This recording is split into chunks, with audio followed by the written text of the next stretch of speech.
Japanese student Ritsuki Kakuyama gets his ass yeeted by Truck Kun into the isekai world, right after he gets into his dream uni. My guy is reborn in a peasant's house instead of those amazing rich life noble incarnations too. So Truck Kun really had some beef against this guy. His family is pretty trash, and he gets bullied for having black Asian hair as an odd thing in this world. Thankfully, Bro's life comes up a notch the moment the system notification greets him, making him feel like finally he's about to win. Those hopes also get crushed when the system literally calls him an effing nobody loser. With his chances wrecked, he now doesn't have any choice besides grinding his ass off to shave the family debt. Our boy thought that he might excel by becoming the second coming of Da Vinci, or maybe a powerful knight, and one day those dreams come true when he runs into a grizzly bear. Ian and his sister's lives are saved thanks to a mage vaporizing this fat Teletubby. He had no idea what a powerful mage was doing in a village like this. But the woman sparked curiosity in the boy, expressing how she received a prophecy to search for a black-haired boy in the hopes of raising him. Knowing that this boy fit the description of what she was looking for, she gains interest in Ian, while the kid is out here questioning how the hell she managed to one-shot that giant bear. Anyone could become a mage, and that thought gave Ian hope,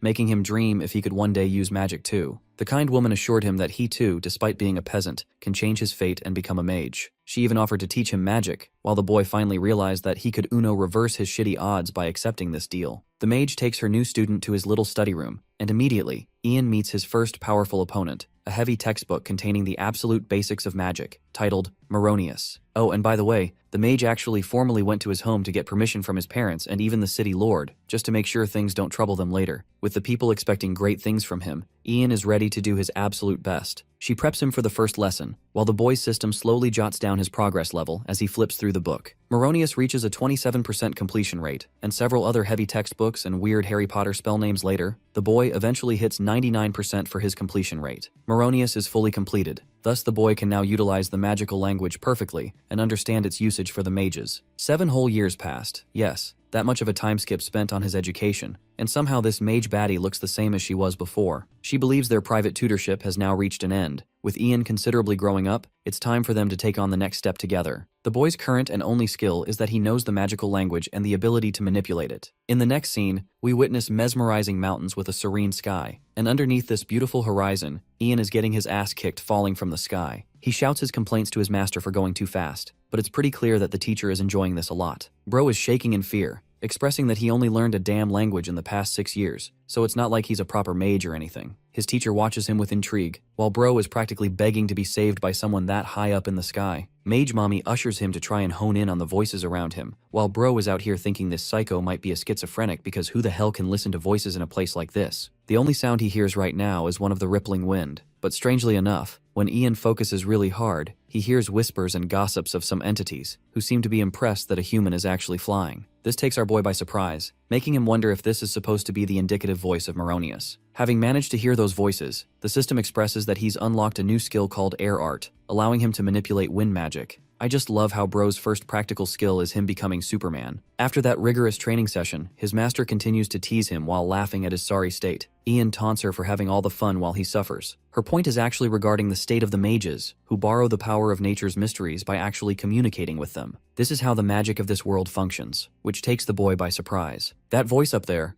Mage Baddie remarks that it's actually the voice of the wind, and that he needs to hear the voices of other mysteries too. Ian, now with a grip of understanding how magic works, is happy to follow this approach. Pointing at him with seriousness, she tasks his second mission, the understanding of water arts. As you can guess, Bro is sent to drown on his ass and become Michael Phelps or practically die in the sea. He can't even communicate with the rippling water, barely holding it together. Next, his teacher tasks him to take on frost arts, and so he's sent to have a cold plunge in the middle of fucking Antarctica, where his balls are freezing. By this point, his teacher is quite hopeful, and pretty much impressed with Bro's learning speed. Meanwhile, our boy on the other hand is questioning his existence, and barely keeping up with things. Without seizing the momentum, this psycho mage baddie snaps her fingers to cast the flames of hell right before Ian. Our boy knows that right after freezing his balls, this woman is about to burn them too. He begs his master for mercy, but like always, hears the sound of flames sparking intrigue in the young human. The first question the flames ask is if they can burn him with glee, and well, you can just imagine our boy's reaction because Bro knows he's cooked, literally. By the next scene, we enter the caverns, where Ian is meant to gain an understanding of Earth arts, the final task so far. The voice of the Earth is actually quite soothing, rambling about some wisdom like Master Oogway or something. Even our boy is confused and doesn't get what the hell he just heard, which makes him wonder if he currently lacks the ability to comprehend or understand Earth arts. Bro takes it as a sign of relief and exits the area, when suddenly, the system pops another notification, sharing how he's earned skill points as a bonus. These points can help increase his magic proficiency. 100 of them are available right now. This pretty much confirms to Ian that he's a damn cheater in this world because no way is he getting this stuff for free. Obviously, since Earth is the lacking element right now, he decides to upgrade more by tapping on the screen. Soon after he points at it, the screen pulses with a blinding blue.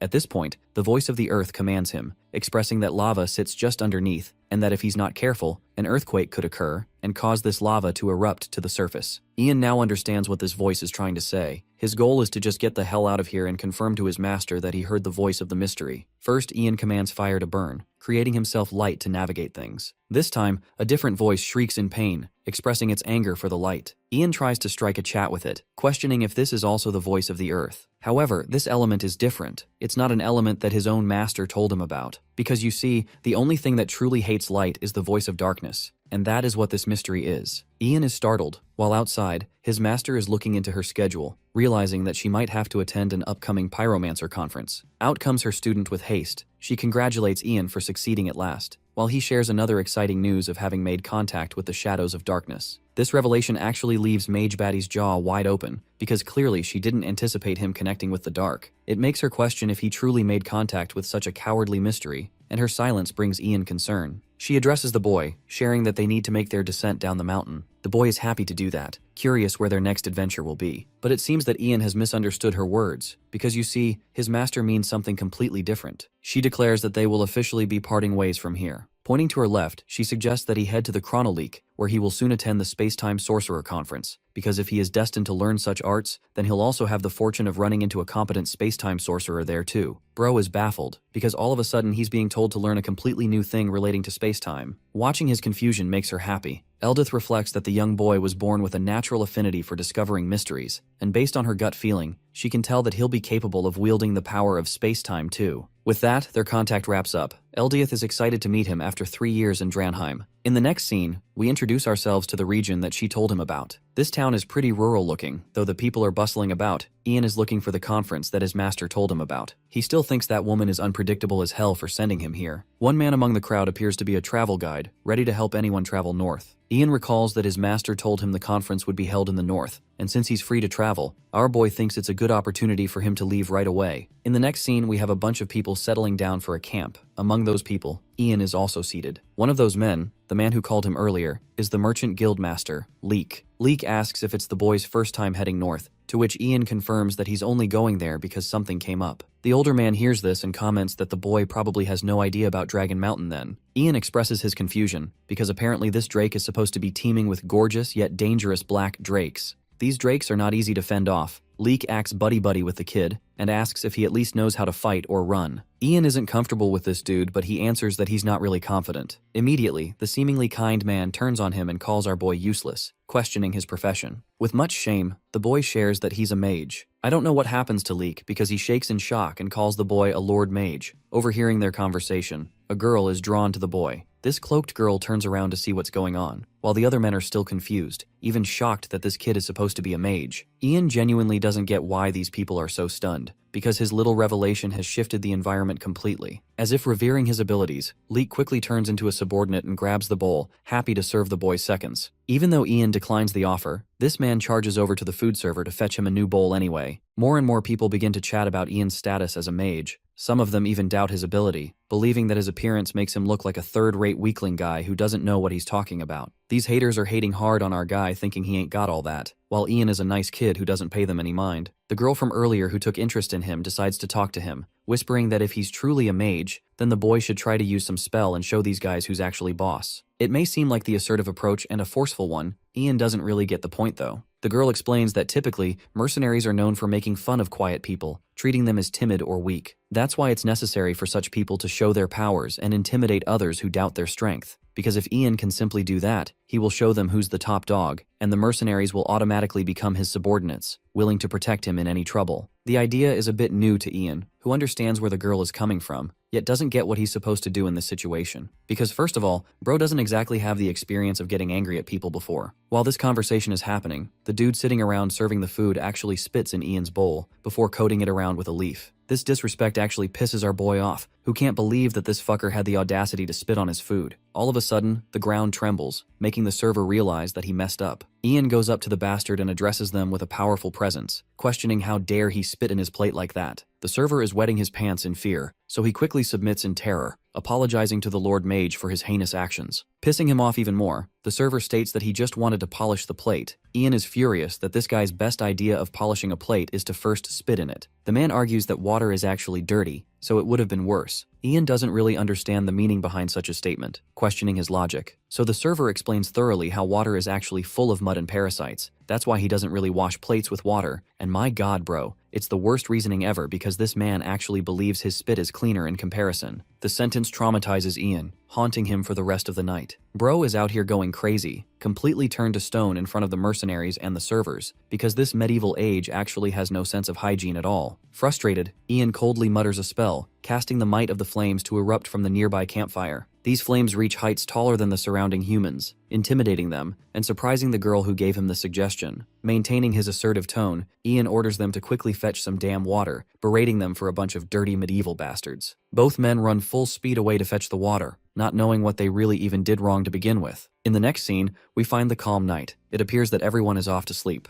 except the mercenaries are on a search for Kathy, the girl they can't find. One horny bastard wants Kathy all to himself, because his medieval 1-inch stick is acting up at 3 a.m. In the distance, he manages to find her, so the horn dog calls out to Kathy, urging her to come to him. Suddenly, the man notices that Kathy is actually knocked out. She's been abducted by a bunch of bandits. The mercenaries shout at the bandits, but their whole macho act fails when one of them is suddenly killed with an arrow piercing his chest. The mercenaries roar their anger for these aggressors to kill one of their comrades. They quickly bolt into action, aiming to fight these guys off and even kill them. The leader of this unknown group treats them like a bunch of small insects, but it's here when Kathy actually wakes up again and starts biting the grab out of this dude's back. The guy is forced to throw her down because he couldn't risk his arm getting chopped off with Goku's secret biting technique. Kathy struggles to run away, while the leader commands his men to quickly chase after the target as she's running away. While all of this is happening, our boy is sleeping in his tent with the same haunting memories, realizing that these medieval assholes actually use spit for cleaning. The commotion outside quickly wakes him up from his nightmare. A mysterious voice calls out to him to get up fast. My guy senses the aura of the surrounding atmosphere, before actually hearing the sounds of the mercenaries running to him. Leek is the first among them, calling out to the Lord Mage and explaining that they're in deep trouble. In the next scene, our boy reaches the fight zone, where these mercenaries are battling it out against the bandits. The leader is actually the strongest one of them, cutting the mercenaries with his sword like it's no big deal. In fact, he wants all his men to cut these guys down without mercy, and then also search for the missing woman. Kathy, their target, is currently hiding behind the tree nearby. She shrinks in horror, not knowing what she should do, because at the current rate of things, she'll be caught in no time. While she's hiding about, one guy actually comes up to expose her location, confirming her worst horrors of being found. With a blade to her face, the guy threatens to chop off her arm if she doesn't quickly get on her feet. Kathy, terrified, sulks in horror knowing that her life is now over. Before she could even stand, this merciless scumbag raises his sword to cut her down. But at that exact moment, something hits him with enough striking force that even the ground ruptures underneath from the impact. Kathy is speechless, while her savior stands right behind her. Ian casted his spell and arrives at the right moment. She looks at him with wonder, while he grabs her hand and instructs the girl to stay close to him. His confidence comforts her, while the rest of the group also bands together like a train and stands behind the Lord Mage. It looks funny, but it's actually methodical, because Ian has a spell. He chants open, like Sukuna's furnace technique, but instead of fire, this man gathers the might of darkness and lightning focused into one sphere. The surrounding mercenaries as well as the bandits take notice of this spell, and in mere moments the entire region is shrouded in black. Not being able to see a thing, they worriedly cast their torches, but besides that small inference of light, nothing is visible. These guys start bumping into each other in the dark as if the power went out. But while they're struggling, Ian's train formation helps his own group. He trails ahead with confidence while they follow him, and using this technique, he thinks they should make it out easily. The current skill he's using is one of the shadow arts, paired with his dark vision attribute to see stuff in the dark. Unfortunately, bad confidences also end up happening, because one of the assailants ends up bumping into Leek, causing trouble. This is bad as the guy quickly raises his sword to cut them down with what little chance he has. The man at the front, Leek, is frightened for his life, begging to be spared. He's a helpless old man, so Ian has to swoop in with the casting of his fire burn incantation. Remember when he used it to just light a torch earlier? Well, this time bro literally uses the torch to engulf this dude's face, burning him alive. After becoming burnt steak, Bro hits the ground, scaring the crap out of the other bandits. The man they're facing is no joke, and even Ian understands that this display of power should be enough to scare the others to run for their own lives. Just as he expected, a sudden panic is caused. The bandits want to flock around and run away, but their leader refuses to let them go anywhere, roaring that they charge ahead. Despite Bro's confidence, it's not like anything different was going to happen, because unexpectedly, one of the Black Drakes arrives, surprising him by chomping their leader's head off. Now that's a gruesome death, one that instills the fear of death in the remaining party members. But that's not all. Even our boy is terrified, because the situation has gotten much more complicated with the arrival of this flesh-eating behemoth. The curious beast playfully stares at the other humans while chomping down one of their own, like a predator who has found an entire group of prey to devour. The remaining bandits run off afraid, but fear runs wild in Ian's party too.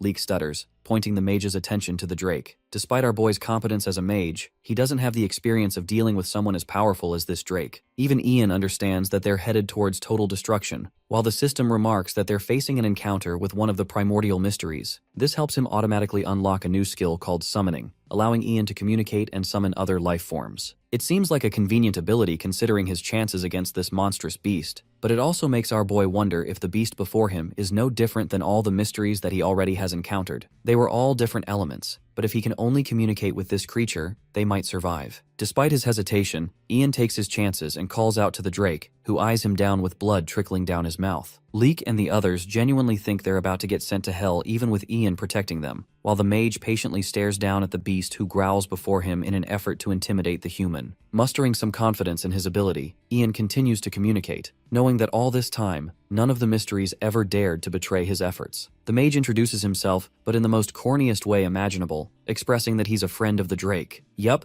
it seems that he must have learned Talk no Jutsu from Naruto during his 7-year time skip too. Anyway, the Drake is baffled and so is Bro's party. Ian literally holds a sign up in his head to explain that friends are not supposed to fight each other. But I think Bro is forgetting the fact that this thing literally chomped down a dude fresh in its mouth. The creature growls back, making the others question what it's saying to the mage. Ian's face displays confidence, but the freaking hilarious part is that not even he understands what this thing is trying to tell him, so he's just as lost as the others. Right now, he's got absolutely no chance at communication, so he spends the remaining points buffing his skills, dumping all of them into his summoning stats with the chance of communication. After increasing his summoning stat, our boy can finally understand the Drake's language, which gives him a chance to speak to him. Ian confirms once more if it's true by calling out to the Drake, but in his attempt, he infuriates the beast, causing him to roar in his face for wasting his time. Ian's party is shitting bricks, while he holds it together and gathers his words for a conversation. First, he explains that he shares no intention of fighting the monster, but the Drake responds that it would be foolish to even entertain such an idea of fighting him. Ian assures him that he knows that, and that he'll lose right away if they even try to attack him. He actually plays it along with the arrogance of the Drake, making it seem like it would be a waste of time for them to fight the great beast. The prideful Drake takes it that the humans are begging for mercy. Leek and the others take it that they're communicating through communication while Kathy waits patiently. The Drake roars that it would indeed be pointless to try and kill the rest of the weaklings, which is exactly what our boy wants. Ian is starting to think this negotiation is favoring them. One small problem, the beast roars that he's in a pretty shitty mood right now, implying that he's got no plans of letting them go. Ian's party is on their knees begging for their lives, while our boy questions what he's even going to do anymore. Ian takes it as a sign that the Drake is telling him to get lost, and that he doesn't really have any choice except duke it out against the beast with a direct approach. Fighting isn't what he means here, because the mage suddenly turns into a therapist and asks the Drake why he's in such a sour mood. Still angered, the beast shouts that he doesn't have any motivation to tell a human that. Ian counters that he wants to offer some assistance to help alleviate Drake's mood. His offer appears arrogant to the creature, who thinks that it's pointless for a human who can't even do anything. In response, the mage mutters a bunch of words in the magical language, casting the water to soar up and sprinkle around. The sight appears strange to the party, even stranger to the beast, while Ian surrounds himself with mystical aura. Intrigued with this sudden display of magic, the beast now takes full interest in the boy. Ian emphasizes that he's nothing more than a humble mage trying to communicate with the mysteries of the world. That's why he just wants to help the Drake with whatever he can do. Seeing that the beast hasn't yet anything to say in anger, Ian knows that he's in the zone. The next step is where the real negotiation actually begins. We cut to the next scene. Midnight falls upon them. The bloodlust of the Drake is no more, and he's more open for a talk. Our boy is just happy that he managed to delay immediate death for him and the rest of his friends.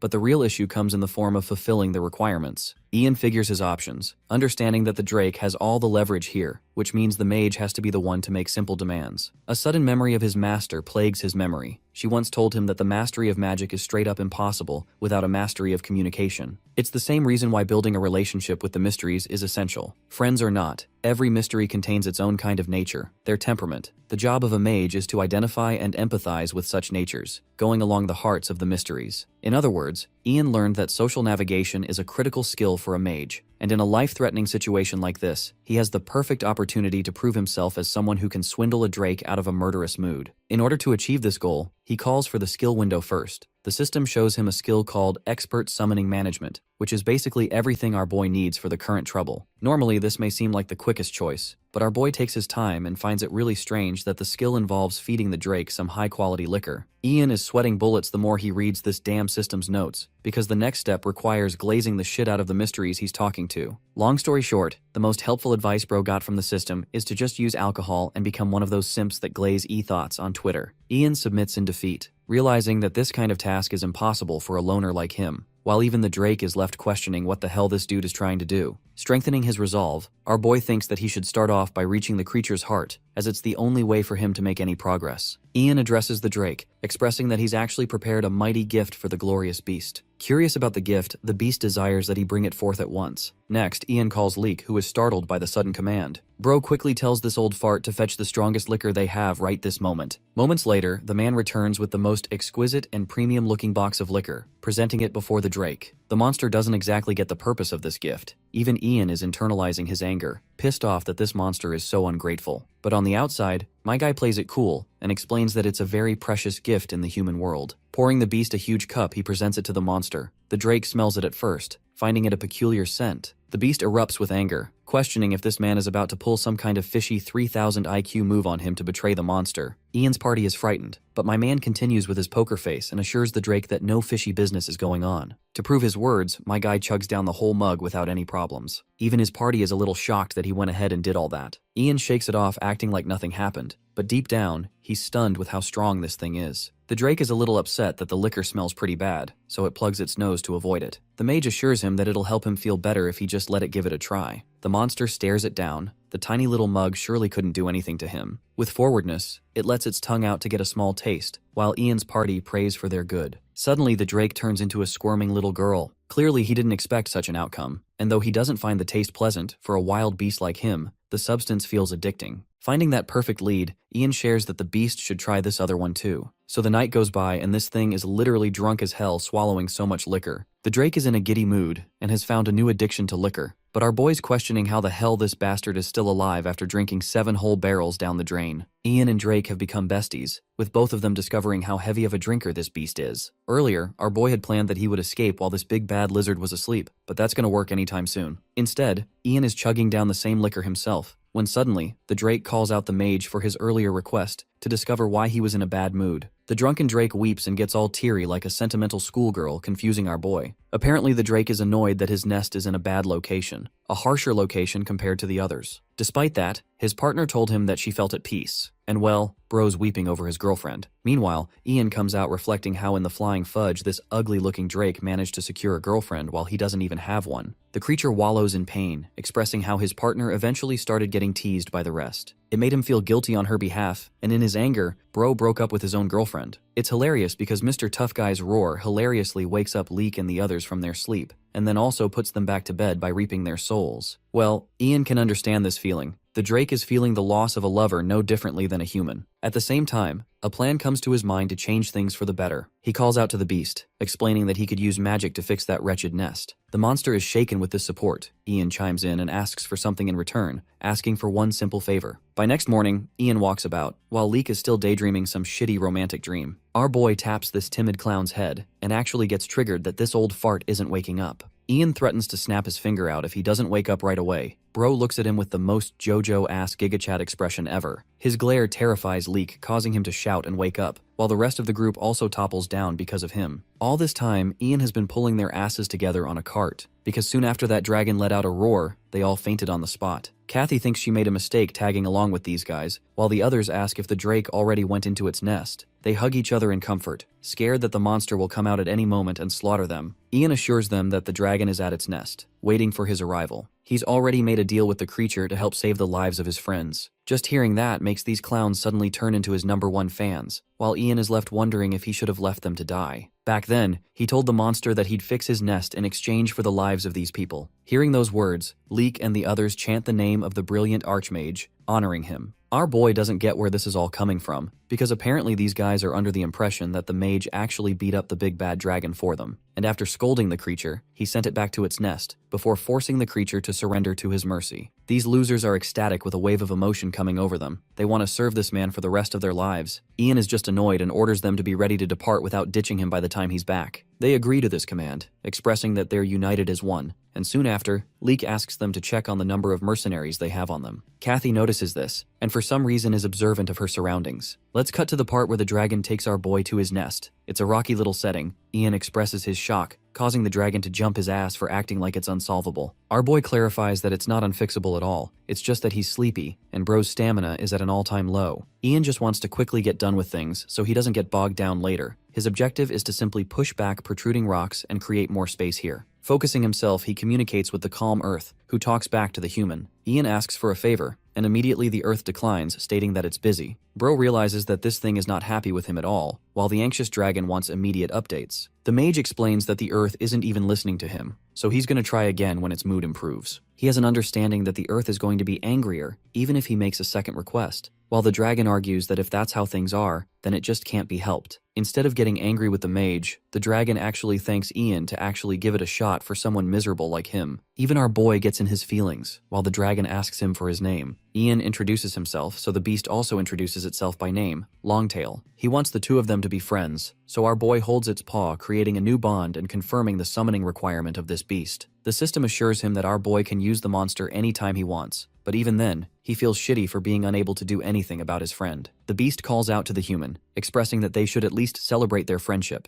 and for that, he offers as much gold as he wants to take. It's freaking insane that this thing has that much jewels on him, and he's happy to give it all away to one human. Ian inspects one of the jewels, wincing that if only Earth was willing to give him a chance, things would have been different. But then, after inspecting one of the jewels, our boy experiences a sudden shock. He turns over to Longtail and asks if it's fine for him to scribble on the floor. The beast is confused and allows him the opportunity. Moments later, Ian carves up a gorgeous magic circle with a jewel as its heart. This is the same method his master taught him, a method used to convince a mystery by using magic circles. Longtail has no idea what this mage is trying to do, while our boy assures him that this is gonna be good. This time, he calls out to the Earth once more, urging her to move the rocks and smoothen the walls for him. Interestingly, the jewel on the circle reacts with a strong light, and indeed the walls start to move in accordance to the desire of the mage. Longtail is blinded by the light, but by the time he gazes back at his nest, it is gorgeously crafted into this divine masterpiece. Ian expresses that it's his return present as a friend, while this little dragon is ready to burst into tears. The lair goes metal as hell and it even smells amazing. Longtail questions if this too is the beauty of magic and holds the human hand. This time, the dragon won't have any shame presenting his new lair to his girlfriend, and even the children they'll have will feel safe. Ian didn't ask for the extra information, but he's happy to help, except a reverse effect of his technique fires back on him. His body shivers and he experiences a sudden headache, and before he can comprehend what's going on, the mage quickly faints before the dragon after bleeding from his nose. In other words, my guy fried his own brain for this technique, and he doesn't even have a reversed curse technique to heal his brain like Gojo Satoru. Panicking, the dragon comforts his buddy, who is still gasping heavy breaths. The beast has no idea what to do, when suddenly Kathy roars for her friend and comes rushing towards him. The dragon is a little confused while she's frightened for her life, thinking that he's about to eat her. She stops dead in her tracks, while the dragon looks at her with the glare of death, thinking that she might be some kind of enemy. Kathy trembles and softens up, expressing that she's here for a conversation. Then she begins chanting the same stupid signs that our boy made earlier to paint the picture that she's a friend. With much difficulty, the beast ends up understanding what she means. They both look towards Ian, who is still in a pretty rough shape and barely managing about. By night, our boy is brought underneath the night sky. When he gets back up, he instinctively reaches for his phone as if he were still on Earth. Hilariously, instead of holding his phone, the dude ends up holding this chick's hand, before questioning how the heck his phone turned so soft or turned into a gummy. The squishy soft sensation genuinely doesn't make any sense, until Kathy directly asks if he's awake, because bro is doing some really sus shit right now. Ian, now flustered, embarrassingly jumps out of her lap, confused as to what the hell she's doing here. At first, my guy thinks he's the one dreaming, but she explains that she was covering for him after he hit his head. The ringing headache still bothers him, while she advises him to try and rest. You see, Ian is only piecing together the fact that he straight up collapsed, and throughout the night, he forced certain evolutions without getting himself to adapt. Kathy looks at him confused, while he's out here questioning if she managed to overhear everything. Bro's genuinely embarrassed and covers his face like a mess. The question of Longtail arrives, but apparently that overgrown lizard left, making our boy wonder if he's out to chase his girl. He apologizes to Kathy for causing her trouble, and asks how she managed to even come here with Longtail guarding the place. She explains that she somehow found a way to communicate they were friends. Bro finds it difficult to believe and wonders if she used mage language. He's pretty sleepy and doesn't have all the answers, while Kathy shares that she willingly followed him even when she knew the risks. It's actually because she has stuff to ask of the mage. First off, Kathy feels guilty over the attack that happened last night because she's the one responsible for it. Ian seems surprised, and she apologizes straight away for putting them in so much trouble. Our boy understands that things got shaky and heavy way too fast, making him realize why she was trembling that hard.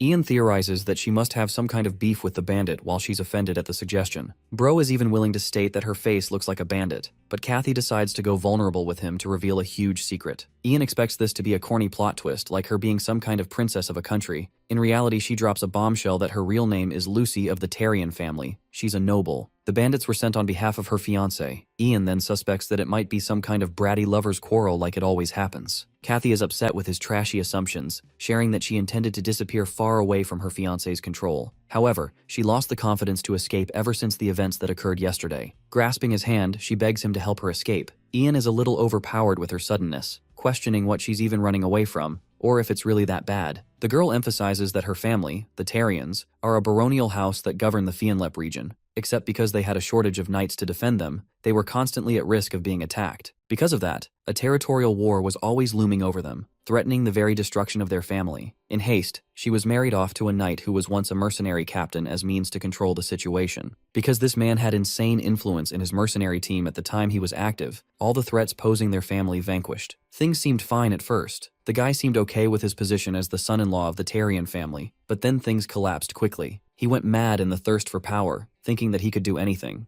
This guy even picked up random women, treating her with utter disregard and hate. Things had gotten to a really terrible point, causing her parents to demand a breakup of the engagement. However, things did not work out for them well either, and with a heavy heart, she reveals how this bastard poisoned her parents. Ian is shaken by this revelation, while the helpless girl shares how this scumbag thought he'd lose the power, so he made his point by poisoning her family. Even our boy thinks this dude is a generational shithead for doing all of that, while Lucy reasons that the guy will forever remain a commoner, which is why he's forcibly trying to inherit the family's name and rank. She only managed to escape thanks to the help of a servant, refusing to marry that man, but she knows that he'll keep coming after her. Her one true desire, as a helpless little girl with no one to turn to, is that Ian help her reach safety and escape him. The mage understands her situation too well. Our boy can feel the kind of violent figure this man truly is for taking such lengths, so much so that he's willing to kidnap his own fiancée. It's a complicated affair, and though he has no idea how these medieval processes affect his work, he can empathize with her. Lucy begs him, pleads with him on the behalf of her family, hoping to reward him with anything. Still, one question bothers our boy. Why him? Because he could always betray her too. Lucy fires back that she's got nowhere to turn, because nothing is worse than that man. She's even willing to offer him everything for the freedom in return.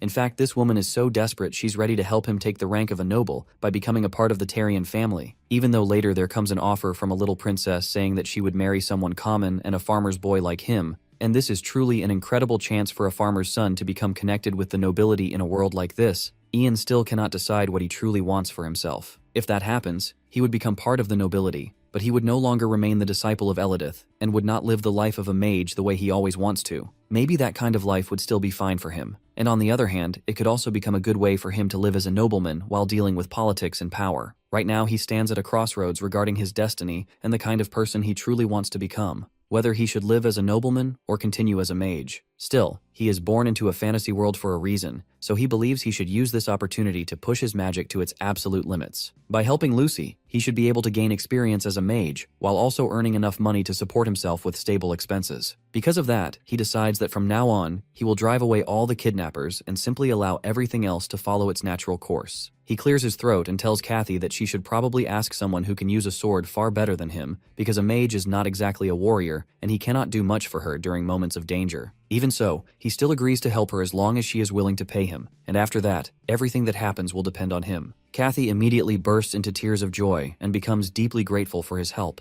She throws her arms around Ian, and Ian feels a wave of sympathy for her as he quietly allows her to cry her heart out against him. Meanwhile, Drake is lazily sunbathing when Ian and Kathy finally step out of his cave. Drake instantly becomes excited when he sees his friend again, and he happily tells Ian that he looks good. Ian responds by saying that they are heading down the mountain because everyone is waiting for them below. Hearing this, Drake says that both of them should climb onto his back because he will take them there himself. Ian jumps onto him without even hesitating, but Kathy remains nervous and uncertain for a moment. Drake then calls her Ian's girlfriend and tells her to climb on as well, but Kathy completely misunderstands his words and immediately begins trembling in embarrassment, while Ian quickly explains that things are not like that and that the two of them are not together. Drake still does not seem convinced because to him they honestly look like a cute couple. Kathy remains confused by the entire situation, but Ian tries to calm her confusion and asks her to climb on behind him. Seeing Ian in that moment looking nothing less than a true hero, she finally decides to trust him. She climbs onto Drake and wraps her arms tightly around Ian. At the same time, the merchants are arguing among themselves while speaking to Leek. Some of them insist that they should pack their belongings and leave immediately, because they believe the dragon must have already killed Ian by now, and staying any longer would only put them in danger. However, the merchants are divided, and both sides keep arguing over completely different choices. One side wants to stay and wait for the powerful mage while the other side desperately wants to leave and head somewhere safe. Leek thinks silently for a while before finally opening his eyes and declaring that he gave Ian his word that he would wait for him, and because of that promise he is going to stay no matter what happens. The merchant who supports his decision immediately shouts with joy after hearing that they are staying. However, only 10 minutes later, a group of bandits suddenly attacks them. The bandits capture everyone and aggressively demand to know where the girl traveling with them is located. Leek becomes confused and asks what girl they are talking about,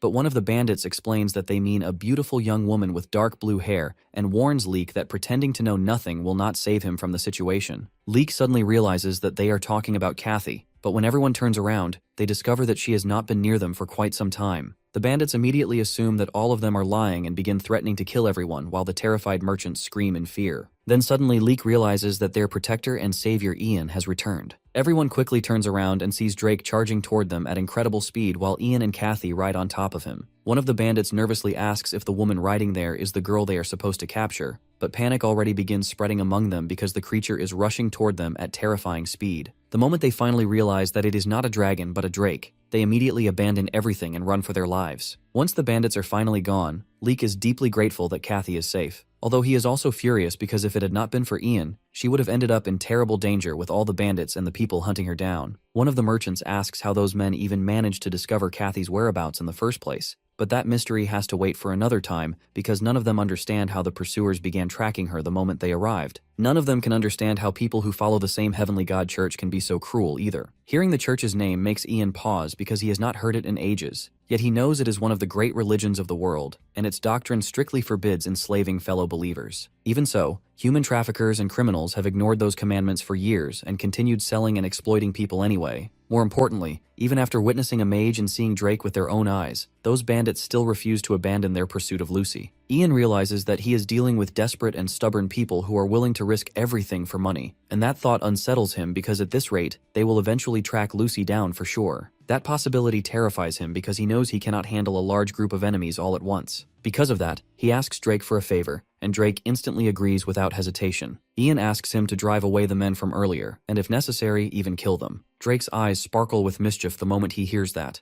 because he is eager to do anything for his new friend. Without wasting another second, he rushes off to deal with the pursuers. Ian understands that killing people is terrible, yet this is a medieval fantasy world where killing and being killed are parts of everyday life, and if he wants to survive in this world, then he has to adapt to it as well. Suddenly his head begins spinning again because he once more overuses the Moronius language. Kathy immediately rushes to his side and grabs him before he can collapse onto the ground, begging him not to push himself so hard. Leek notices the scene instantly, and his eyes practically sparkle with mischief as he starts teasing them and asking whether they are dating. Both Ian and Kathy react with complete horror at the idea, which only makes Leek grin even wider. Soon after that, they continue their journey once again. And during the trip, Ian repeatedly receives notifications informing him that Drake has eliminated another human. By the end, he receives 11 separate notifications in total. He admits to himself that it is surprisingly convenient that the magic automatically reports back to him, although it frustrates him that he cannot openly summon Drake in front of everyone else. Suddenly, Drake contacts him through telepathy and announces proudly that he has driven away every suspicious person he could find. Ian thanks him sincerely for protecting them, but Drake simply replies that he only did what would make his friend happy.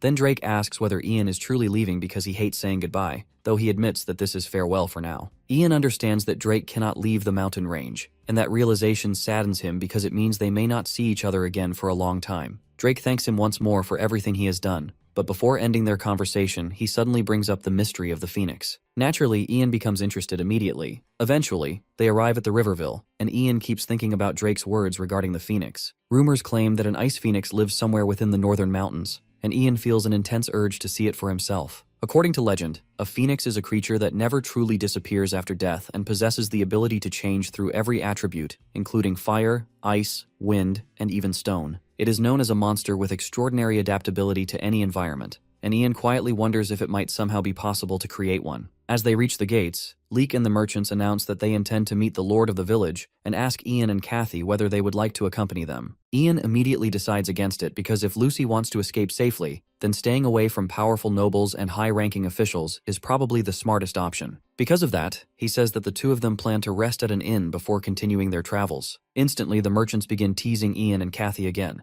and this time Kathy happily plays along by claiming that she is exhausted as well. She even clings to Ian in such a convincing way that Leek immediately starts shipping them once more and nearly blushes from excitement. After separating from the merchants, Kathy admits that pretending to be with Ian has made things much easier because it keeps annoying people from bothering her, although Ian is far less enthusiastic about the arrangement. He then asks why she behaves so politely toward commoners when he himself is nothing more than a farmer's son. Kathy replies honestly that she admires him now and sees no reason to treat him poorly. Ian thinks about her words for a moment and realizes that he also wants to remain approachable and kind no matter what happens, while Kathy silently admires how naturally polite Ian is and wishes she could become more like him. Ian then asks what her plans are moving forward, and Kathy explains that she intends to seek out Count Katina. Apparently, the Count is her uncle from her mother's side, and she believes that if she explains everything, he will definitely help her. Ian immediately asks whether they were even close, and Kathy admits that they were not exactly distant from each other. Even so, Ian cannot help feeling suspicious, and points out that she should not blindly trust an uncle who was not even especially close to his own sister. Kathy becomes offended immediately and demands to know how Ian could possibly suspect her uncle, insisting that there is nothing in the world he would not do for her. Ian eventually relents and decides that if she trusts him that much, then perhaps she is right after all. The moment he agrees, Kathy suddenly shifts into a teasing mood again and jokes that if a mage as impressive as Ian proposed to her, she would gladly marry him and accompany him to the Count as his wife. Ian immediately shuts the idea down and reminds her that their agreement ends the moment they safely reach the Count. Kathy pouts and calls him cruel for rejecting a noblewoman willing to marry him,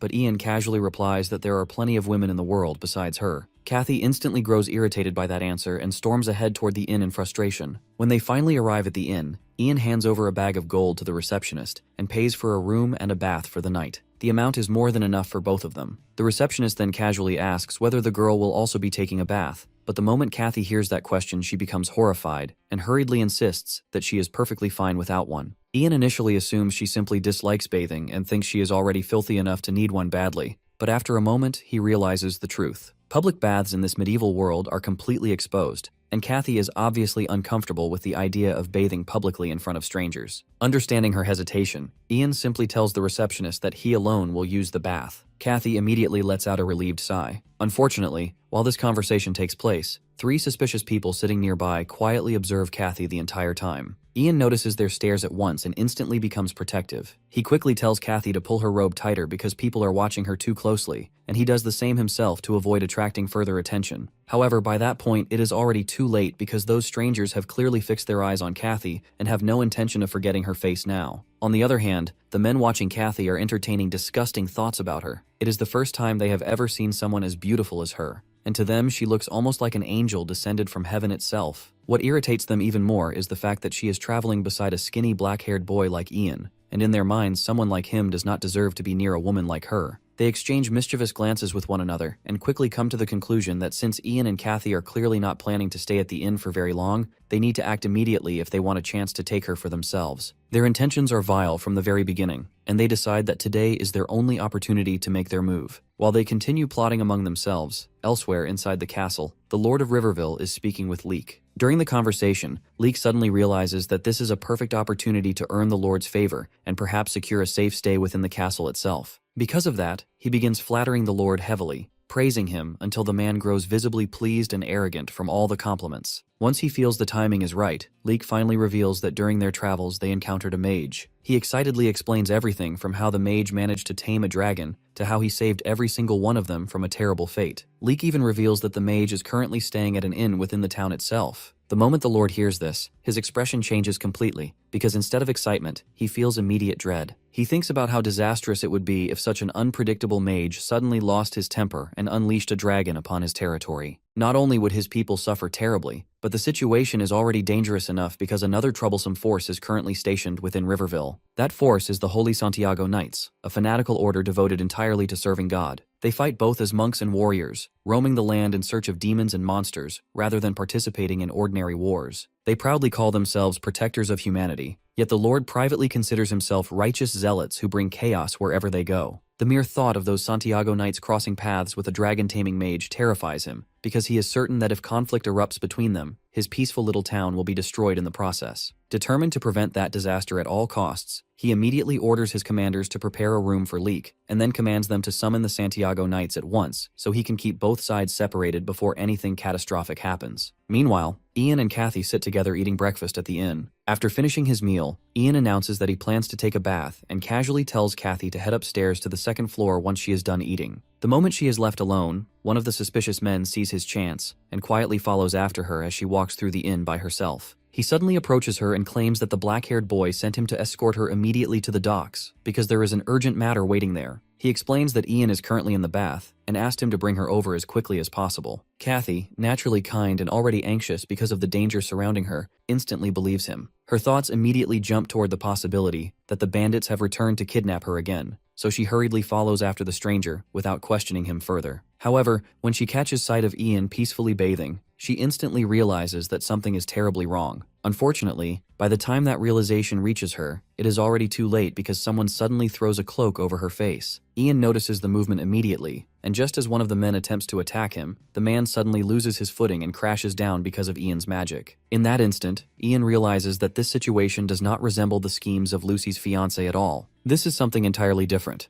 and worst of all, Kathy is being kidnapped right in front of him. Without hesitation, Ian uses his light magic to create an illusion around himself. He possesses many strange abilities and mysteries that he can draw upon, and for now light is the easiest one to use. Yet at that very moment, something unexpected happens. Shadows begin creeping toward him as if alive, almost inviting him to play alongside them. When Ian opens his eyes again, he suddenly realizes that darkness itself has become his new ally. Instantly, he gathers the shadows around him and unleashes them upon the kidnappers. Darkness pours from his eyes as the shadows engulf the men completely. However, before he can continue, he notices that reinforcements are arriving nearby, and he cannot believe that common criminals would possess such organized backup. As he violently demands to know where they took Kathy, the terrified man admits that he genuinely does not know. Suddenly, Ian feels the cold edge of a sword pressed against his back. A stern voice orders him to stand aside while another man questions him about the darkness from earlier and asks whether Ian was the one controlling it. At that moment, Ian realizes exactly who has arrived, because standing behind him are the warriors of the Holy Santiago Knights. Ian confirms without hesitation that he is indeed the mage who summoned the darkness.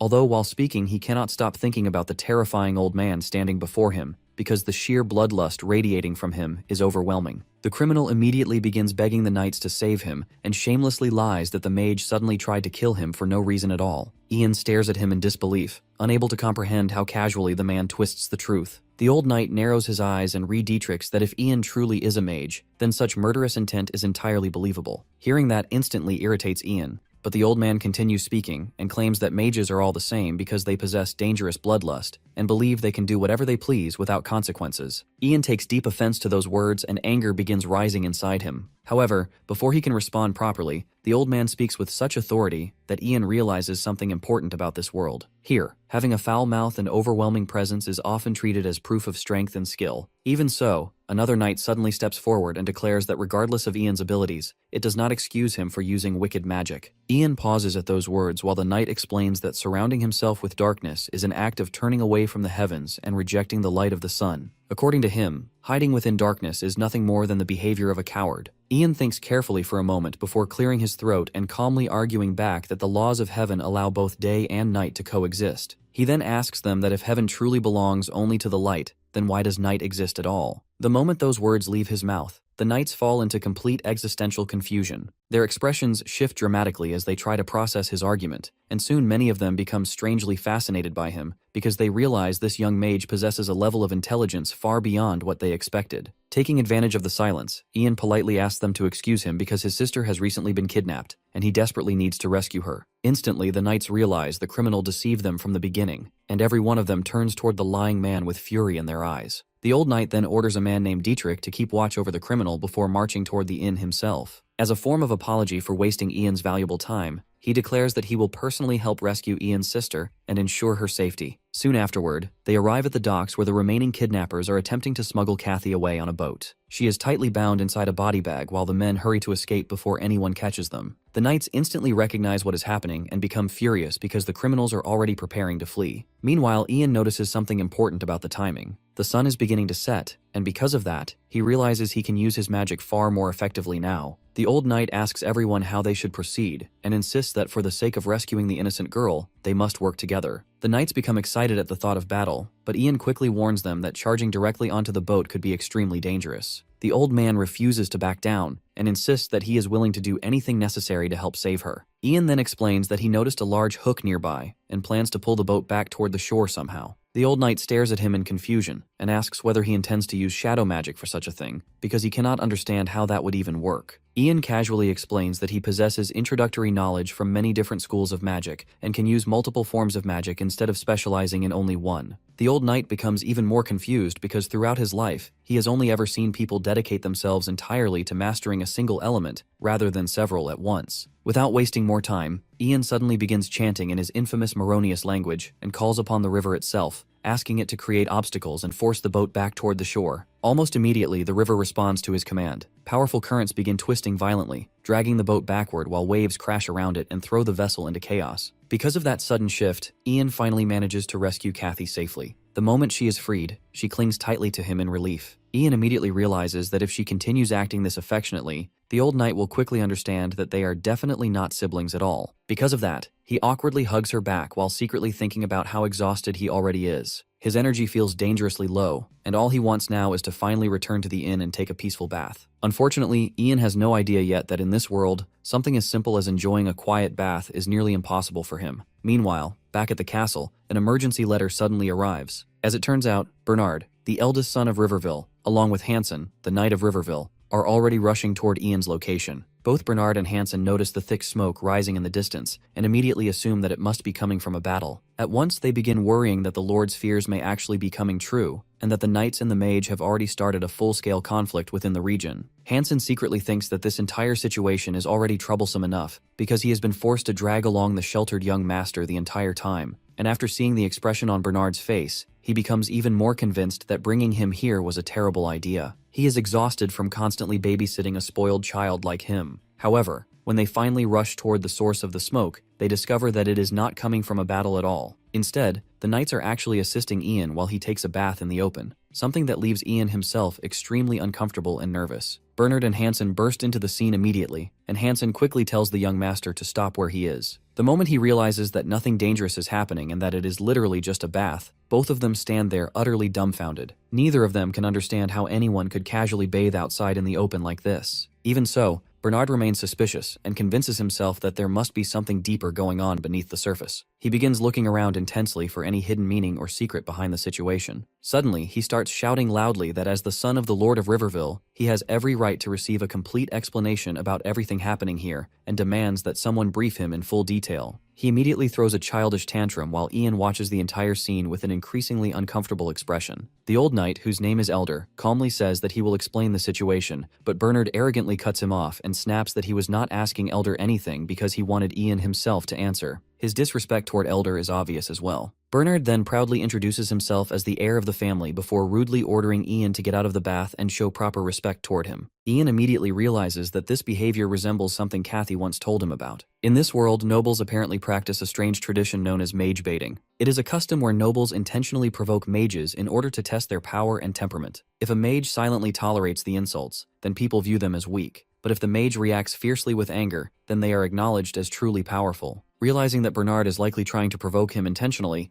Ian refuses to obey his demands. Bernard instantly explodes into another fit of rage and screams about how Ian dares to defy a noble like him. Ian fires back calmly that he has no obligation to listen to a spoiled little boy. Furious beyond belief, Bernard orders his knight to capture the mage immediately, although the knight himself appears more interested in trying to calm the brat down than actually attacking Ian. At that point, Ian decides that enough is enough. He admits to himself that he could tolerate the childish provocation earlier, but being treated like a fraud crosses the line completely. Rising from the bath, he unleashes both his dark magic and light magic at once, causing trash bins, axes, and nearby objects to float ominously into the air around him. Hansen quickly tries to smooth things over by apologizing for the young master's disrespect and assuring Ian that they fully understand his strength now. Ian finally relaxes slightly because he believes this display should be enough to make Bernard back down. Unfortunately, he is completely wrong because the child immediately erupts into yet another tantrum. This time Ian genuinely begins fearing that the spoiled noble might actually try to have him executed, leaving him with little choice but to cooperate for now. The following day, Ian visits the castle where the Lord of Riverville personally shares tea with him and apologizes for the trouble caused by his son's behavior. Ian politely replies that he should be the one apologizing because he may have taken things too far himself. The Lord then asks whether Ian arrived together with his companion, but Ian explains that she currently has other matters to attend to and remains at the inn for the moment. In reality, he knows that Kathy is staying under the protection of the knights for her own safety. The conversation soon shifts toward Ian's background, and the Lord asks about the name of Ian's master. Ian answers that his master is Lord Elidith, and the Lord of Riverville immediately recognizes the name. He explains that Elidith is known as one of the rising stars of the Academy. Curious, he asks whether Ian's master has ever spoken about the South, where the Magic Academy itself is located.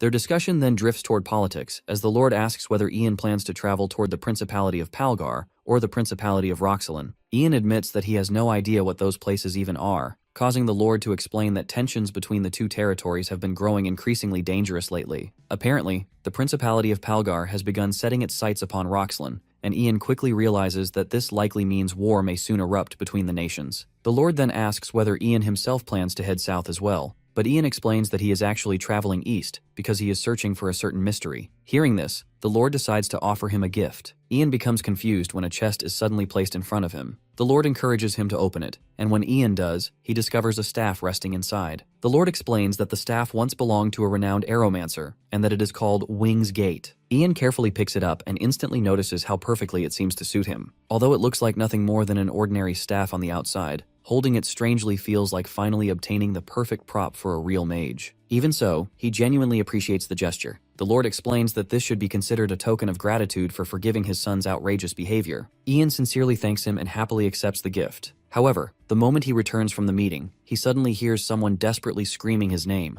Ian instantly becomes alert. Kathy rushes toward him in panic and announces that something terrible has happened. Then she reveals a raven that has become trapped by her. Seeing that it is only a crow, Ian finally calms down and Kathy smiles in relief. The old man explains that a hunter caught the bird earlier that morning and was planning to cook and eat it, but Kathy stopped him and took the crow away before he could do anything. Ian realizes that Kathy is completely serious as she explains that, to her, the bird reminds her of Ian because they both have black hair, and somehow it feels like fate itself brought the crow to them, so she could never allow someone to eat a raven like that. Kathy is practically glowing with excitement while Ian apologizes to the old man for all the trouble she has caused and casually tells them that they should just go ahead and eat it anyway. Hearing this completely crushes Kathy, and she cannot believe how cold he is toward such a helpless creature. While Ian tries to calm her down, the knights are already pleased at the thought of getting an easy lunch out of it. Then suddenly Ian hears a voice begging him to save it. He immediately tells the others to stop for a moment before carefully picking up the raven, only to realize that the creature is desperately pleading for help. Ian begins speaking to the raven and quickly notices that even though the bird cannot understand his words, he can somehow understand the raven perfectly. He realizes that the Moronius language does not work properly here, possibly because the creature lacks enough mystery for the magic to connect completely. He tries concentrating harder,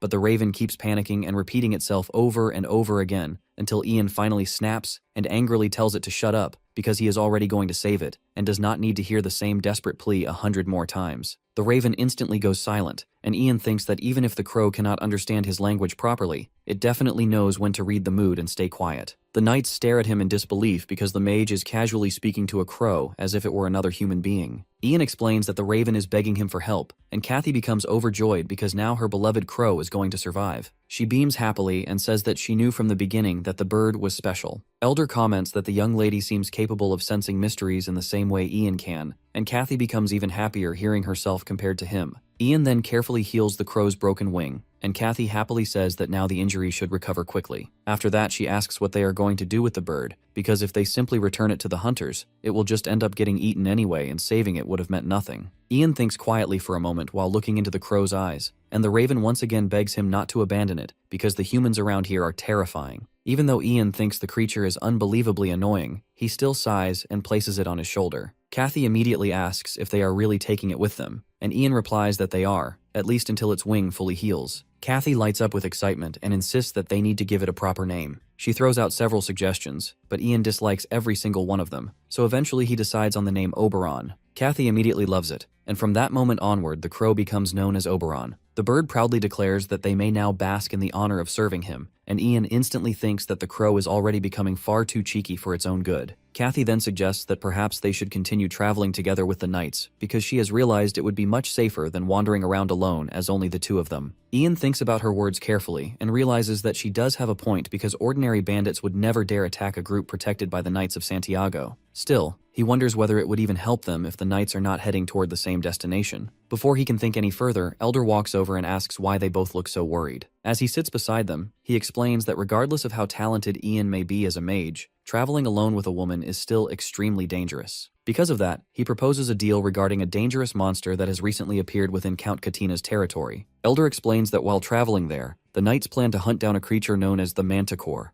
a brutal magical beast infamous for slaughtering humans simply for pleasure. Surprisingly, Ian already recognizes the name and asks whether Elder truly expects his help against something that dangerous. Elder quickly explains that they do not actually want to force him into combat, and would never drag him into danger against his will, although if Ian voluntarily wishes to help them, nobody would stop him. Ian immediately refuses, because he has no intention of risking his life against a horrifying monster like that. However, Elder quickly stops him and clarifies that the real reason they need him is something entirely different. He explains that when the Order announced their intention to hunt the Manticore, a priest from Count Katina's territory practically forced a local mage to cooperate with them. Naturally, the mage became deeply offended by this treatment, and now the knights want Ian to smooth things over. Since Ian is also a mage, Elder believes his words would carry far more weight than anything the knights themselves could say. Ian considers the proposal carefully and realizes that it is not actually a terrible arrangement. If all he has to do is calm down one irritated mage, then in exchange they gain protection and escort from an entire knightly order, which could be extremely useful for both him and Kathy. Eventually he accepts the offer. Soon afterward they continue their journey together, and Ian quickly realizes that traveling alongside the Knights of Santiago is surprisingly comfortable. The members of the Order are disciplined men with strong principles, and compared to the chaos he usually experiences,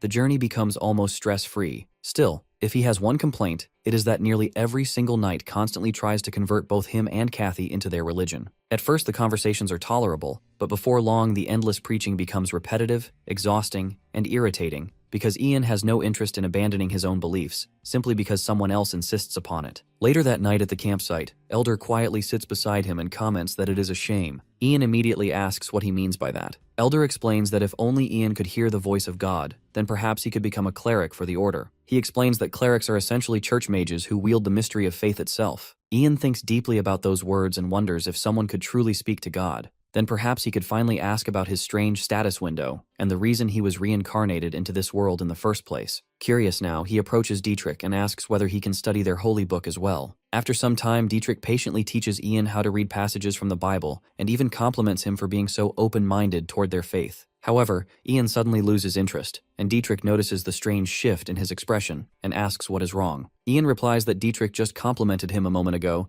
yet instantly Dietrich becomes alarmed and insists that he never said anything at all. Confused, Ian swears that he clearly heard a voice speaking directly to him. That is when he suddenly realizes the voice did not sound human in the slightest. Then another strange voice whispers into his ears, calmly suggesting that perhaps the speaker is not a being that could even be called human at all, and Ian is left completely confused about what exactly is happening to him. Ian realizes that the voice speaking inside his head might actually be the one who brought him here, so he immediately shouts and demands an answer. He keeps piling up questions, asking the supposed creator about the status window and why he was thrown into this world right after he had barely graduated. As his irritation keeps rising, a sudden gust of wind passes through, and just like that it feels as if the mysterious creator has already left without responding. Our guy gets frustrated and starts going off, demanding that she come back and answer him properly. Meanwhile, the Santiago Knights struggle to hold him back as they practically beg him to calm down. A moment later, Ian suddenly gets an idea and quickly flips through the divine book, hoping it might give him another chance to reach that voice again. As he continues reading, the status window suddenly appears with a notification, informing him that he has acquired a new skill called Holy Arts. It states that this skill will allow him to communicate with the creator of this world. Right after that, more notifications begin to flood in, telling him to show greater interest if he wants to satisfy the creator. Seeing all this, Ian begins to question whether the owner of that voice is truly the one who dragged him into this world and granted him this ability. The more he thinks about it, the more he feels like some kind of puppet being controlled and laughed at. He wants to rush things and confront her directly,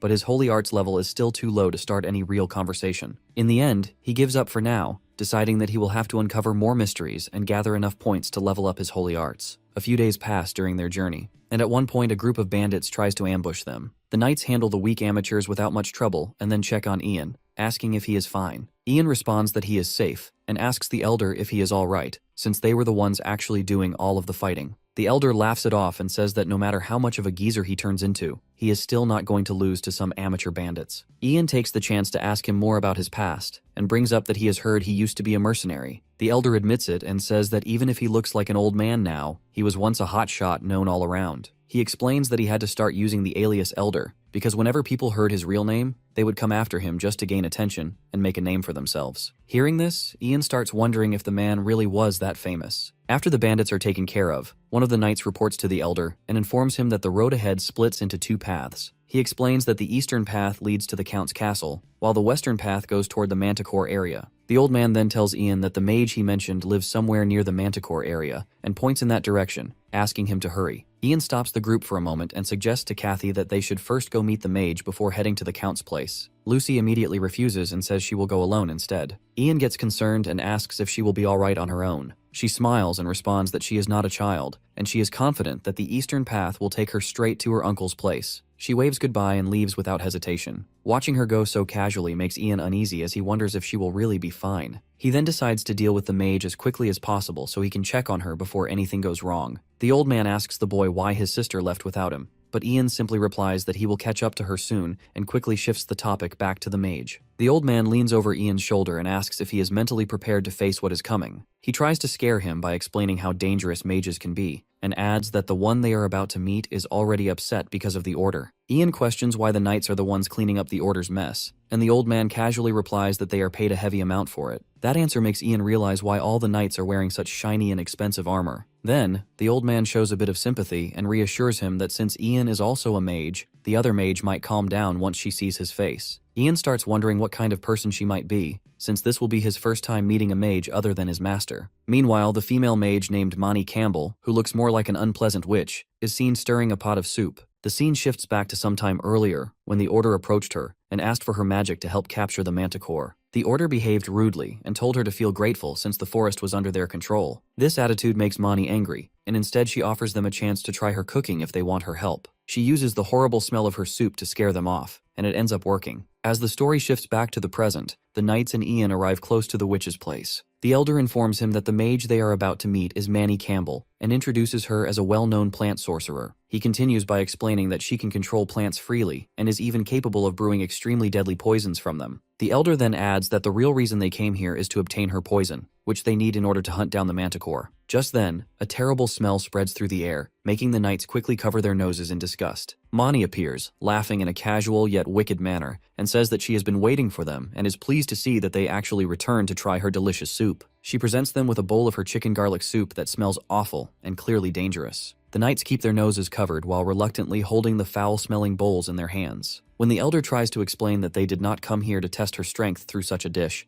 Mani responds that her rare meal is made from the finest ingredients she personally harvested. She then tells them that they are free to leave if they do not wish to accept her hospitality and taste her cooking. While the knights struggle and even start vomiting from the smell and taste, Ian casually drinks the soup in large gulps, finishing one bowl after another without hesitation. Apparently, he ends up liking the taste so much that he cannot stop himself from eating more of it. The witch grows concerned as she watches him keep devouring her poisonous-looking dish without slowing down at all. When Ian calmly tells the lady mage that it actually tastes good, Mani finds it hard to believe what she is hearing. Ian goes on to mention that he really likes the amount of garlic she added into the soup, and continues eating it without any hesitation. Mani and the knights start getting uneasy at this sight, and she quickly steps closer to him and insists that it is enough. She admits that in her 40 years of being a plant sorcerer, she has never come across someone this ridiculous, then directly asks him for his name. As soon as Ian reveals his name, Manny gets clearly startled and rushes to confirm if he is truly the apprentice of the pyromancer Elidith. She immediately apologizes for how she treated him earlier, and to fix her image, she prepares a proper luxurious meal for him and the knights right away. Ian still prefers the chicken soup, but he chooses to go along with the situation instead of making a fuss about it. Mani then shifts into a more serious tone and asks if they are planning to hunt the manticore. She warns them that it is a dangerous task, reminding them how the winged beast has already wiped out several hunters who were previously sent by Count Karina. The old man responds that he is more than ready for the task. Seeing his confidence, the witch asks him if he has ever defeated a manticore before. The old man nods and replies that he has, but it was long ago back in his younger days. She then turns to Ian and asks if he has ever faced one himself, adding that she expects him to be a proper mage considering he was trained by a legendary pyromancer. She goes on to request Ian to lend his help to the knights as well. Hearing this, our boy drifts into his thoughts. He recalls how his master once taught him that a mage should involve himself in people's problems, even if it goes against his own wishes, and that such matters should always be taken seriously. As he reflects on those words, Ian also feels that there is no real reason for him to go out of his way to hunt a dangerous winged lion. However, the thought of refusing the request and having rumors spread about him in the mage circle starts to make him hesitate. The mage circle is an organization formed to maintain proper use of mysteries, and Ian does not want to damage his standing there. He worries that turning this down might anger his master, and could even lead to other mages refusing to help him when he needs them. Seeing that he has no other choice, Ian agrees to accompany them on the hunt. The next day, he travels with Mani and the knights toward the forest, while also hoping that Kathy will be fine on her own. As he is thinking about Kathy, his pet crow Oberon returns and informs him that he has located the winged lion, pointing out the exact direction it is in. When Ian reports this to the old man, he becomes impressed at how Ian is using crows for scouting. During their journey, Ian has managed to get Oberon accustomed to human speech, allowing him to communicate directly. As they move closer, the Santiago Knights leader starts feeling a strange pressure in the air and becomes more alert. Ian then asks if the old man can try persuading the manticore since it is also technically a monster. The old man has no idea how to respond, while Mani immediately disagrees and says the winged lion is not something that can be reasoned with easily. She gets slightly panicked and asks what Ian knows about summoning, warning him that she will report him to his master if he actually tries anything like that. Ian briefly wonders if he should at least be getting some kind of praise for his efforts instead. Just then, one of the knights points in a direction and informs them that they have finally encountered the monster. Everyone turns still like statues, not daring to move even a little. Our boy tells the others not to twitch at all and to stay close to him. Just then, Dietrich walks up to the old man and says the poison weapons are ready, handing over several arrows coated in the deadly liquid. The knight leader then orders his men to fire, and a volley of arrows shoots past him. Meanwhile, Ian watches the entire situation unfold without saying a word. As the poison-tipped arrows fly forward, our hero suddenly becomes alert. The projectiles bounce off the monster's skin without leaving even a small mark. He quickly shares this info with the old man, who grabs his head in frustration, while Dietrich asks what they should do next. Just as he is about to order another attack, evil laughter spreads across the area, and the monster finally reveals itself. Poor Oberon looks like he is about to collapse from fear. Ian realizes that now that the monster is right in front of them, there is no time to prepare the poison arrows again. Seeing no other choice, he looks up at the sky and lets out a powerful roar using Moronius. Everyone falls silent while Mani notes that the boy actually managed to pull it off. Even the manticore stops moving, and the two stand facing each other. The monster gets interested that a human can speak his language and says that Ian is not like the others. Forcing himself to stay steady, our boy keeps up a polite tone and introduces himself. However, the monster immediately cuts him off and tells him to shut up and drown in a puddle. Hearing that, Ian drops the polite act and asks what kind of abomination he even is. The manticore seems pleased by the direct response and says that it is more like it. He tells the human to be straightforward and just ask if he wants to know something. Matching that tone, Ian says that he wants the monster's head.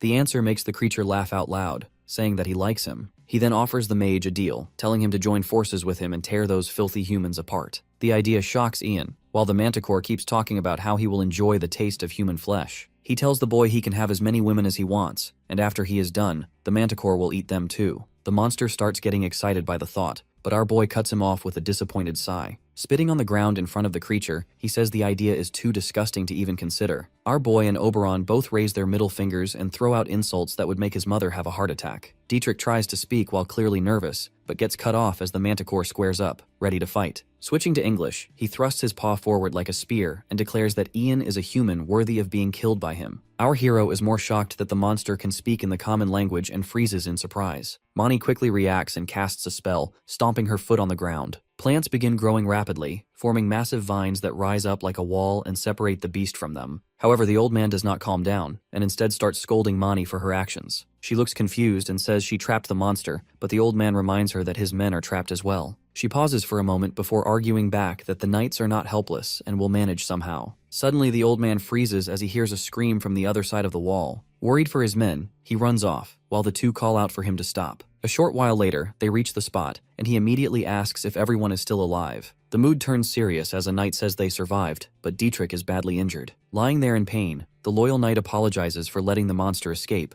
but the Santiago Knights leader cuts him off and holds him tightly. Ian feels close to breaking down and clenches his fists tightly. After being reborn, he never expected to see someone die right in front of him, especially someone like Dietrich. Past memories start flashing through his mind as he struggles to accept how real everything feels. It finally becomes clear to him that in this world, monsters and war are normal. The deaths he once only read about in stories are now happening in front of his eyes. Refusing to stand there doing nothing, he adjusts his cloak and walks toward his fallen ally. Kneeling beside him, he asks Dietrich if he remembers what he was taught during Bible study, that if someone truly believes and prays with sincerity, the heavens will find a way. The words bring tears to the knight's eyes as he answers yes. Ian then says they should pray together, as a blue light begins to spread around them. In his mind, he calls out to the heavens, saying that their devoted follower is dying helplessly in front of them and asking if they will do nothing. A voice answers that his call has been heard and offers to do something since Ian asked so nicely. The entire area fills with the blue light, temporarily blinding everyone. The old man calls out to him, but then trails off before he can finish. Meanwhile, our hero lets go of his comrade's hand and looks at his own, unsure of what is happening. The scene then shifts to a bright, ethereal place, where a voice calls out to Dietrich and tells him to wake up. A woman dressed in white extends her hand toward him, which catches him by surprise. The man realizes that this must be the creator he has been praying to all this time. As she comes down and stands before him, she tells him that she is glad to see him here. Dietrich immediately bows his head and feels overwhelmed by what is happening. The Holy Lady tells him that his life's work is not finished yet. He looks confused and repeats her words, trying to understand them. However, the Holy Lady extends her hand again and tells him to spread her message even further and to help those who are in need. Most importantly, she tells the loyal knight that he must help her apostle, Ian. Just then, Dietrich wakes up in the real world to his master calling out his name. He sits up and asks what just happened.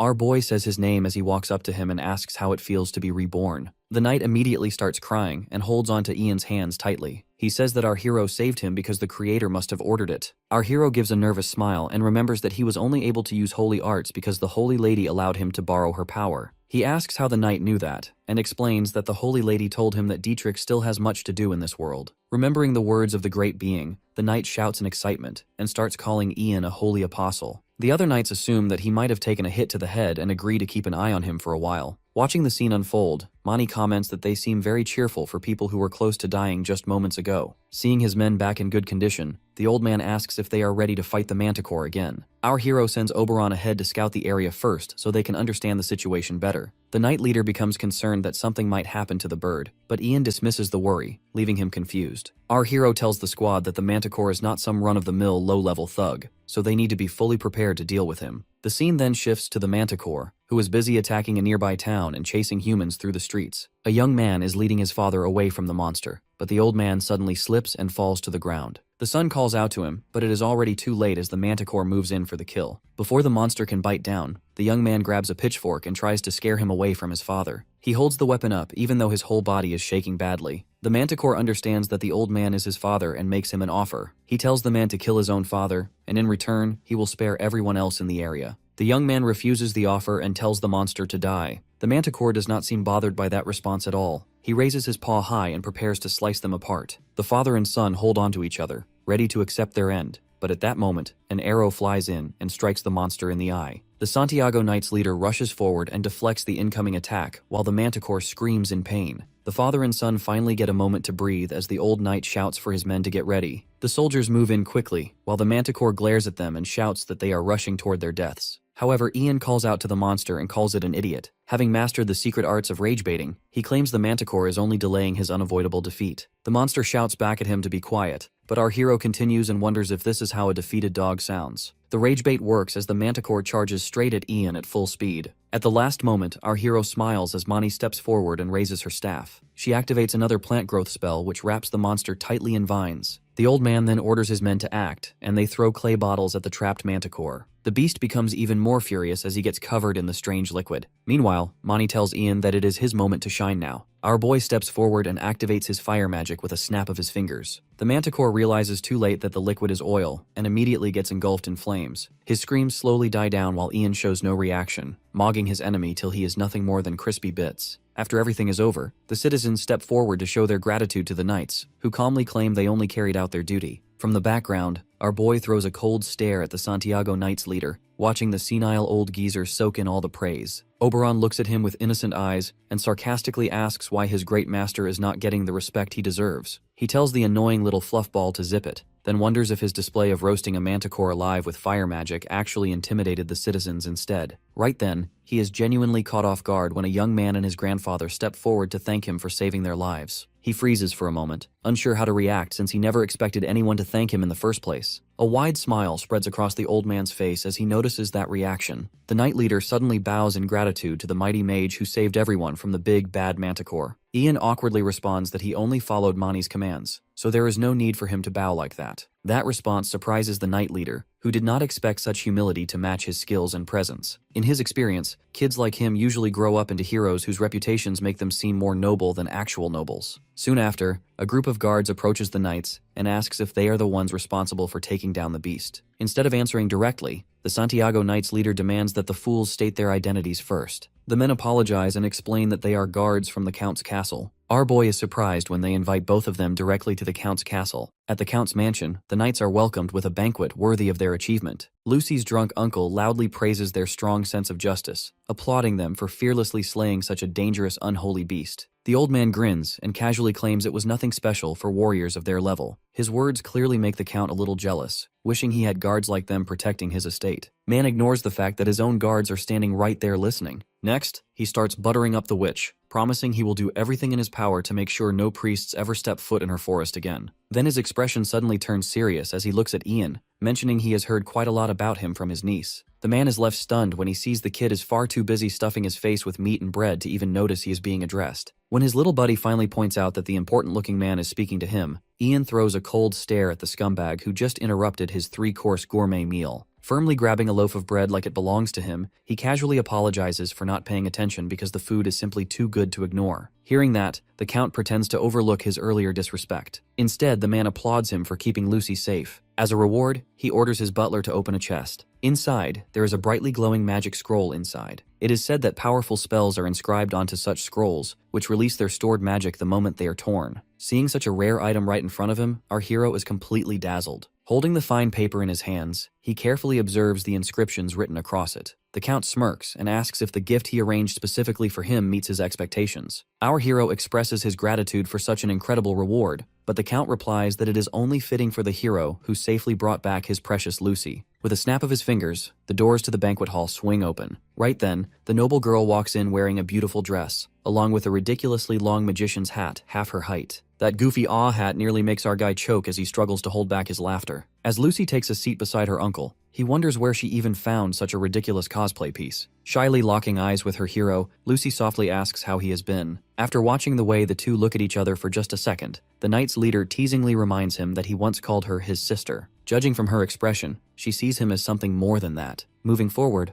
the Count offers a proposal to our magician. He wants Ian to accompany Lucy on her mission to take revenge on the bastards who hurt her. The Count firmly requests that he join his men to ensure the mission's success. Our boy quickly realizes that the magic scroll was not exactly a free reward. It was clearly bait, meant to pressure him into accepting the offer. Still, a mage's role of casting spells from the backline is not too dangerous, so he is not completely against the idea. On top of that, if things go well, he could earn a hefty reward from Lucy and her uncle. Staying humble as always, he agrees if they believe a lowly mage like him can be of help, then he will join them. 3 days later, everyone, including Lucy, gathers outside the Count's mansion. Lucy explains that the Count is busy with preparations, but he will give them a grand welcome once they return. The Santiago Knights leader simply smiles and says he is looking forward to it. Meanwhile, our boy feels annoyed that their squad lost several capable men, all thanks to the Count shamelessly bribing them away with his treasures. Right then, the old man suddenly thanks him for sticking by his side the entire time. He He promises that he has a surprise waiting for him when he visits Trifar Island. Seeing him confused by the unfamiliar name, the leader explains that it is a floating island in the Coral Sea, and the locals will welcome him warmly if he mentions the name Salvador. Surprised, Ian asks if Salvador is actually his name. Deciding it is finally time to reveal it, the elder calmly states that his name is Salvador, and he hails from the Orcus family. While Ian does not immediately grasp the importance, Lucy instantly recognizes the name Salvador of the White Wolves. The old man lets out a humble, amused laugh at his old title. Meanwhile, our boy stands there feeling completely left out of the conversation.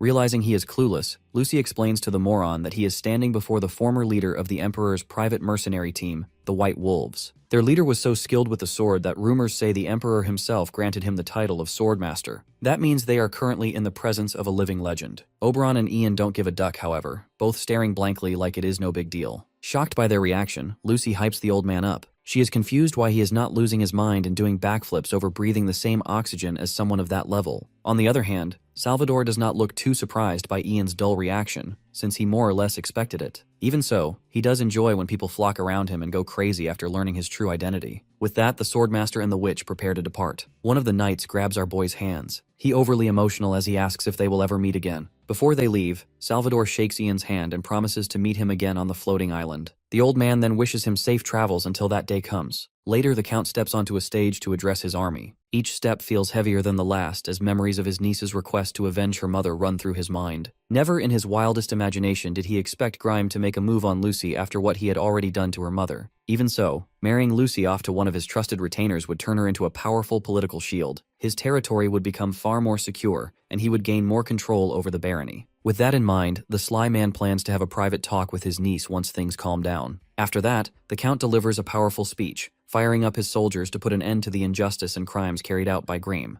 Later that night, the knights set up camp. Some of them, including Lucy, are genuinely confused. They wonder if he hit his head somewhere along the way. Instead of cooking food, he is just sitting there boiling his spoon. The noble girl tries not to judge and wonders if he comes from some poor place where spoons are a delicacy. A few knights in the distance start spreading rumors that the master mage is a crazy who drinks spoon soup. Irritated, our boy tells Lucy that he is disinfecting the spoon. The big word flies straight over Birdbrain's head. He then brushes it off, saying it is too complicated for her to understand anyway. That only makes the knights more curious, thinking he is preparing some mysterious and delicious dish. They end up annoying him even more by asking if they can add their meat into his special soup. After dinner, Lucy admits she has been thinking about something for a while, but she is still unsure. When he asks what she means, she reminds him about the reward she promised earlier. The noble girl looks completely lost when deciding what to give him, saying he is probably tired of receiving gold coins all the time. The broke guy is left speechless, but he lets her continue talking about a reward she believes is truly worthy of someone like him. She shares a legend that says the fairies once gifted the first Baron of Tarion a magic sword. Apparently that fairy fell in love with him after he saved their realm.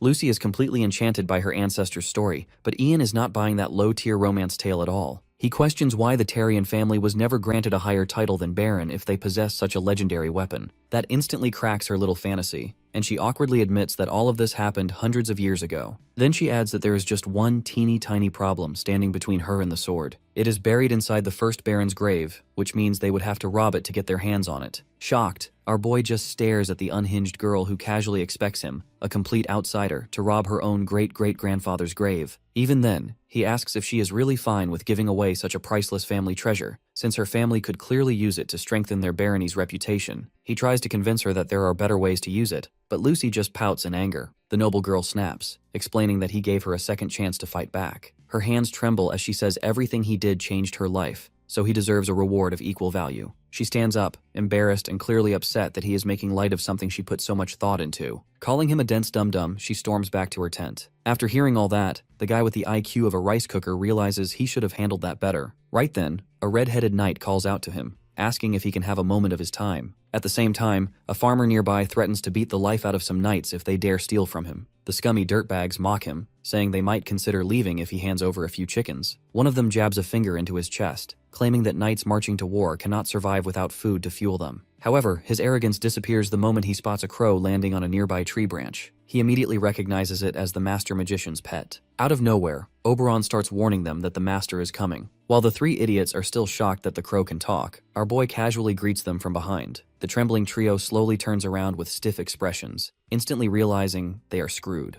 Our boy coldly asks what the hell they think they are doing. You see, he had a meeting with the Count before they were deployed. The Count's hesitation made him think the request would be something serious. But to his surprise, the man simply asked him for a favor. He needs to deal with his poorly disciplined mercenaries who go around robbing citizens. Our boy is confused, because that sounds more like a job for the knights. The count lets out a deep sigh and explains that the knights and mercenaries are too close. They are brothers in arms, so they cover up each other's crimes. At first, he let it slide since it kept the mercenaries occupied. But now they have gotten bold, openly stealing, and that too in the territory of his precious niece. He quietly judges the uncle who begged him that night to give them a warning, hoping it would straighten them out. Now standing under his stabbing gaze, the three knights huddle up like conjoined twins. He declares that it is time these stray mutts who dig through trash pay the price for stealing from their own people. The three wets their pants when our master mage says he will cancel their life subscription to set an example. By the next morning, news of his warning spreads everywhere. The mercenaries are so shaken that they refuse to even step outside. His actions makes the count and his niece happy, relieved that their people can finally feel safe. However, the red-haired knight has bad news. He calls for a direct meeting with the count to point out a serious flaw in their strategy. The soldier bluntly states that in their current condition, they are nothing more than prey for Grimes' army. Surprised, our boy asks if he really believes that, even with 400 trained soldiers on their side. The knight repeats that they are no longer soldiers, they are harmless prey. He explains that earlier, their men used to pillage Grimes' territories during raids. Their constant looting and oppression would push the citizens to protest against Grime, keeping his forces distracted. But ever since they stopped harassing the civilians under Ian's pressure, the situation has flipped completely. The townsfolk are now calm, there is no unrest, and everything is stable. That means Grime can focus entirely on gathering his forces in the background, putting them at a massive disadvantage. On top of that, ever since the troops were put in line by our master mage's punishment, their morale has taken a serious hit. Hearing all this, our protagonist realizes they are stuck in a pretty bad situation. The grim update gives the count a splitting headache as he struggles to come up with any kind of solution. Running out of options, he turns to our hero for help. They cannot afford to lose this war, or the usurper might take everything this time. With a worried look, Lucy also turns to him full of expectation. Even under that pressure, he calmly argues that the situation is not completely hopeless when he's around. His reassuring words instantly lift their spirits, making both uncle and niece eager to hear the master speak. At the same time, the soldiers standing behind the red-haired knight glare at him like he just slapped their mom. The suspicious duo clearly do not trust his overconfident attitude and look like they are plotting something on the side. The next morning, our boy heads to a farmer's house. The farmer starts yelling at the visitor and his annoying crow, who keeps making noise outside his door. The moment he opens it, our boy steps right into his face with a dead-eyed stare that scares the life out of him. In a strong voice, he demands to know if the man owns the wheat field. Confused and annoyed, the farmer snaps back, asking him to reveal his identity first. A nearby knight quickly introduces him as the apprentice of the master mage Elidith, Lord Ian. That instantly drains the color from the farmer's face, who realizes he insulted a lord. He immediately drops to the ground, pressing his fat mug into the dirt while begging Lord Ian to forgive his ignorance. With the stage set, our protagonist smoothly moves to the next step of his plan. He declares that the crops are already doomed, leaving the poor farmer desperate for an explanation. Slamming his staff hard into the ground, he roars that the curse of the first Baron of Tarion has befallen his wheat. Fully committing to the act, he lowers his voice and explains that the curse strikes any land that was taken from the rightful owner. Thinking his entire livelihood is about to vanish, the farmer desperately begs for a solution, or at least something he can do. Right then, our boy tells him to quiet down. He suddenly acts like he senses something, and his eyes widen in shock like he's receiving a divine DM from heaven. Raising his hands dramatically, he declares that the heavens have revealed the only way to lift the curse. If the rightful heir Lucy Tarion becomes the Baron, the first Baron's anger will finally be put to rest. With that message delivered, he and the knights quickly leave the scene, claiming he has detected another curse nearby. The farmer nearly wets himself as our boy leaves, dropping a final warning that the entire land will turn barren under Grime the Usurper's rule. After repeating that same act a few more times in different places, rumors about the curse spread like wildfire among the people. Soon enough, the common folk begin protesting, demanding that Grime step down and let Lucy take the crown so they can be saved from the so-called curse. At the same time, his galaxy brain strategy also boosts the army's shattered morale. However, some of the more suspicious soldiers on the inside do not look happy about any of this. Later that evening, they take their complaints directly to the Count. Confused by their strange attitude, the Count demands to know what exactly has them so worked up. The soldiers argue that their master mage played dirty by spreading rumors about their homeland being cursed. They claim it is completely unacceptable to serve under a mage who curses their own land. Baffled by these absolute idiots, our boy asks if they are seriously dumb enough to believe nonsense he made up right in front of them. The morons still push back, saying his shady tactics are exactly why they cannot trust him. At that moment, he realizes his plan backfired. The moment he told one lie, they started treating everything he says like another lie. He lets out a tired sigh, already fed up with the brain-dead complaints these clowns keep throwing at him. At the same time, he understands that the knights are the backbone of their army, so they cannot simply be ignored. One look at the Count's troubled face confirms that the man knows he has to meet their demands to keep their trust. Deciding to make things easier for him, our boy takes the initiative and steps forward. If they do not want an untrustworthy mage around, then he has no problem leaving on his own. The knights are left frustrated, clearly not expecting him to make that move. But then he hits them with another blow. He makes it clear that they should not come crawling back to him for help later, because if he walks away now, he is not coming back.